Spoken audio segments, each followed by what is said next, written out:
Sebanyak 20 unit rumah berkonstruksi kayu di lokasi padat penduduk milik warga Kampung Kemili, Kecamatan Bebesan, Kabupaten Aceh Tengah hangus dilalap si jago merah dan 5 unit rumah lainnya ikut terdampak akibat kejadian tersebut. Sementara itu, sedikitnya 7 unit damkar BPBD Aceh Tengah dikerahkan dan ditambah 2 unit damkar dari Kabupaten Bener Meriah guna untuk menjinakkan kepulan api.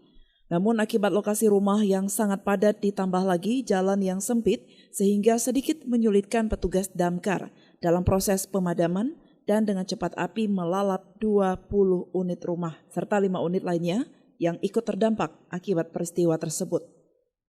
Meski sedikit kesulitan, petugas damkar dibantu masyarakat setempat dengan sigap melakukan pemadaman sehingga hanya membutuhkan waktu kurang lebih 2 jam api telah berhasil dijinakkan.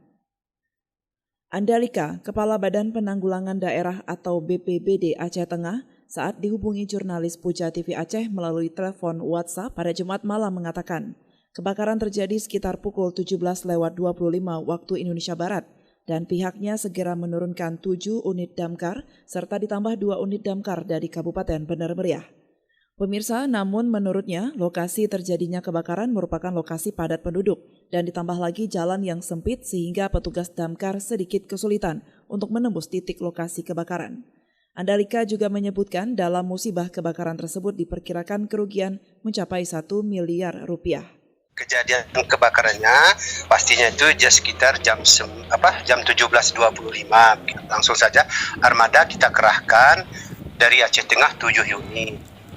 Kemudian kita minta bantuan karena merupakan kawasan rumah padat penduduk, diperkirakan harus kita minta bantuan ke Bener Meriah.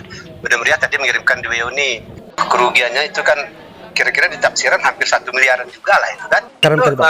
Kebetulan posisinya itu kan di pusat perkotaan lah, ya kan. Ya, siapa? Perkotaan, dan dia merupakan jalan menuju itu merupakan jalan lorong yang hanya kira-kira lebarnya 3,5 meter jalannya. Kendala kita adalah akses ke lokasi titik kebakaran itu. Ditambah lagi ketika sudah proses pemadam kebakaran dilakukan oleh tim, itu masyarakat kan kayak mana kita padat masyarakat begitu menyaksikan, kan? Ya, siapa? Jadi itu kendalanya. Tapi alhamdulillah kira-kira dengan jangka waktu 1,5 jam tadi api dapat dipadamkan. Dari Aceh Tengah, Pujo melaporkan untuk Puja TV Aceh.